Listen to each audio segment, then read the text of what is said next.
Hello friends, welcome to learn services. This is Ram Soni. आज हम discuss करेंगे इंडिया और इजराइल के रिलेशन के बारे में।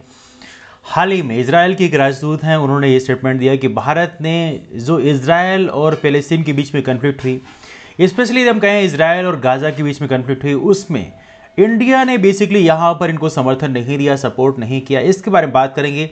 हालांकि बहुत सारे न्यूज़पेपर्स ने इसको दिखाया भी है। Let me show this one two you. यहाँ पे आपके सामने ये पूरा आर्टिकल दिया हुआ है। खूनी संघर्ष काल विराम, दोनों की आपसी सहमत से हुआ शांति समझौता। एनीवे, हालांकि अभी हाल ही में फिर झड़प हो गई है, लेकिन यहाँ पर एक आर्टिकल लिखा है इजराइल को संघर्ष विराम मंजूर, कहा भारत ने साथ नहीं दिया। इसको मैं थोड़ा जूम करता हूँ। Here you go. यहाँ पे देख सकते हैं, यहाँ पे लिखा है इन्होंने, इजराइल और फिलिस्तीन के बीच 11 दिन चली लड़ाई के बाद गुरुवार को संघर्ष विराम पर सहमति बन गई। लेकिन इस बीच भारत में इजराइल की उप राजदूत हैं, जिनका नाम है रानी येदिदिया क्लेन। इन्होंने कहा कि भारतीय जनता से उनके देश को खूब समर्थन मिला, लेकिन भारत की सरकार से उस तरह का समर्थन नहीं मिला जो अन्य सरकारों से मिला। आपको पता होना चाहिए 25 कंट्रीज का नाम प्रॉपरली इजराइल के जो पीएम नेतन्याहू साहब हैं, इन्होंने प्रॉपर तरीके से अपने ट्वीट में लिखा था, उनके फ्लैग्स के साथ में, उनको थैंक यू नोट के साथ में। लेकिन उसमें इंडिया का जो फ्लैग है वो बेसिकली अपीयर नहीं किया था, आपको याद होगा, बिकॉज इंडिया ने बेसिकली इजराइल को खुला समर्थन दिया नहीं था। इंडिया का ये मानना है कि इजराइल और पैलेस्टीन ये दोनों कंट्री एग्जिस्ट करना चाहिए, मतलब हम टू नेशन थ्योरी की फिलॉसफी को सपोर्ट करते हैं। This is what India support. अब यहाँ पे लिखते हैं, इजराइल के प्रधानमंत्री बेंजामिन नेतन्याहू की कैबिनेट ने संघर्ष विराम को मंजूरी दी है। नेतन्याहू ने उसे अपनी जीत बताई है। वहीं फिलिस्तीनी संगठन हमास ने भी अपनी जीत बताई है। अब देखिए, फिलिस्तीनी में दो ऑर्गेनाइजेशन है, एक है पैलेस्टीन लिबरेशन ऑर्गेनाइजेशन, ऑलराइट, और दूसरा है हमास। ये दो ग्रुप हैं। अभी हम डिस्कस करेंगे कौन कहां रूल करता है। संघर्ष विराम के बाद फिलिस्तीनियों ने जश्न मनाया। इस बीच मीडिया रिपोर्टरों ने कहा कि अमेरिका के दबाव में इजराइल ने संघर्ष विराम को स्वीकार किया। Let me show this one two you. इस मैप में आप देखेंगे तो यहां पे आपको दिख रहा है कि इजराइल का रीजन, और यहां पे ये रीजन है गाजा का, और इधर का रीजन है वेस्ट बैंक का रीजन। वेस्ट बैंक मतलब पैलेस्टीन का जो वेस्ट बैंक का रीजन है, और यहां पे है जेरूसलम। जेरूसलम की बात करें, एज ऑफ नाउ इजराइल इसे अपने कैपिटल बेसिकली क्लेम करता है, लेकिन हालांकि इंडिया अभी इसको अपनी कैपिटल मानता नहीं, इनकी कैपिटल। हालांकि अभी भी हमारा जो एम्बासी है वो टेल अभी भी बना हुआ है, ठीक है, तो ये भी आप लोग याद रखिए। और ऊपर है गोलन हाइट्स, जो कि एज ऑफ नाउ इजराइल के कब्जे में है, जो पहले सीरिया के रीजन में था। एनीवे, इसके बाद हम बात करें तो यहां पे आपको समझना है, जो गाजा का रीजन है, यहां पे as of now Hamas control करता है। हमास एक मिलिटेंट ग्रुप है। और यदि वेस्ट बैंक की बात करें, यहां पे पैलेस्टीनियन लिबरेशन ऑर्गेनाइजेशन यहां पर कंट्रोल करते हैं, और यहां पर इनके प्रेसिडेंट भी होते हैं। लेकिन राइट नाउ समझने वाली बात है, वेस्ट बैंक का जो बहुत बड़ा रीजन है, यहां पर इजराइल का कंट्रोल है, ये आप समझेंगे। और स्पेशली हम जेरूसलम की बात करें, जेरूसलम में मेजर रीजन में इजराइल का ही कंट्रोल है। हालांकि अभी हाल ही में देखा होगा, अभी आपने जो कि एक वापस से टेंशन इरप्ट हुई है, स्पेशली हम बात करें अल अक्सा मॉस्क में, तो ये बेसिकली आप देख सकते हैं, ये पूरा का पूरा अलग सा मॉस्क है, पूरा कॉम्प्लेक्स ये वैसे अलग सा मॉस्क कॉम्प्लेक्स है। यहाँ पे जो मॉस्क में लोग जब नमाज अदा कर रहे थे, that was quite holy place of Muslims. ये कहते हैं मुस्लिम्स का third most important holy place है अल अक्सा मॉस्क।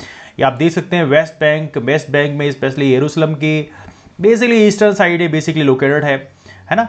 तो यहाँ पे अलग सा मॉस्क है। इसके आगे जाइए तो डोम ऑफ रॉक का भी लोकेशन है। अभी हाल ही में इजराइल की जो आर्मी है और बेसिकली पैलेस्टीनियन के बीच वापस से कन्फ्लिक्ट हुआ है। हालांकि आपको पता होना चाहिए, जो गाजा और इजराइल के बीच में इतनी बड़ी कन्फ्लिक्ट हुई है, इसका भी मेन रीजन अल अक्सा मॉस्क था। यहां पर इजराइल ने अग्रेशन दिखाया था, और उसके बाद में गाजा और इजराइल के बीच प्रॉपर तरीके से बम्बार्डमेंट स्टार्ट हो गया था।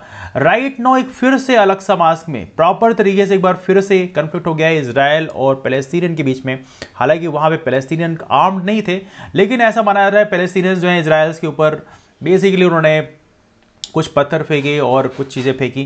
बिकॉज ऑफ दैट थिंग शायद वो अग्रेसिव हो गए, और उसके बाद यहाँ पर काफ़ी ज़्यादा झड़पें हुई, और इसके चलते कई लोगों को चोट आई। कोर्ट किया था, लगभग 20 लोग जो है यहाँ पर इंजर्ड हुए। एनीवे, तो ये है अलग अलग समाज, और ये है आपका डोम ऑफ द रॉक। ये दोनों ही इंपॉर्टेंट प्लेस हैं, और दोनों ही माने जाते हैं कि मुस्लिम वर्ल्ड के लिए काफ़ी थर्ड इंपॉर्टेंट प्लेस माने जाते हैं। एनीवे, तो ये रहा हमारा डिस्कशन आज का। आई एम श्योर कि आपको इसे समझने के लिए मिला होगा, और ये लोकेशन आपके वेस्ट बैंक में, इसे भी आप लोग याद रखेंगे। और इधर गाजा है, गाजा के बाद इधर बेसिकली इजिप्ट का रीजन है, जो कि सिनाई पेनिनसुला है। एनीवे, ये रहा डिस्कशन आज का। सर अबाउट दैट डिस्कशन को वाइंड अप करते हैं। लेकिन यदि बात करें इंडिया का जो स्टैंड है, यदि हम बात करें भारत का स्टैंड यहाँ पर क्या होता है, देखिए भारत का स्टैंड पहले प्रो पैलेस्टीन हुआ करता था। आज से कई साल पहले, तकरीबन भारत की आज़ादी के बाद लगभग 40 ईयर्स हाँ, इंडिया का जो स्टैंड था वो प्रो पैलेस्टीन था।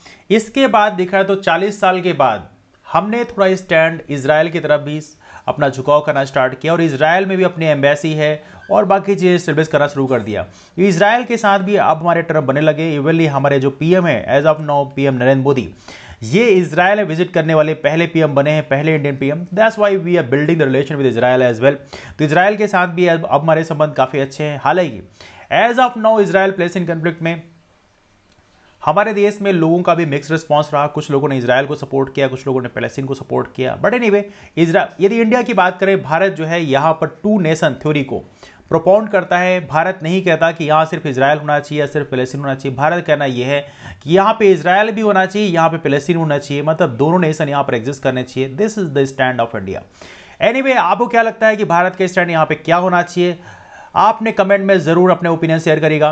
वीडियो पसंद आया हो यार दोस्तों को शेयर कर दीजिएगा, लाइक कर दीजिएगा और चैनल को अब तक सब्सक्राइब नहीं किया then do subscribe the channel, चूंकि आने वाले कल में इस चैनल बहुत सारा अमेजिंग कंटेंट लाया जाएगा and you will get the benefit from there. Anyway that's all for now, मिलते हैं फिर, बाय बाय, टेक केयर।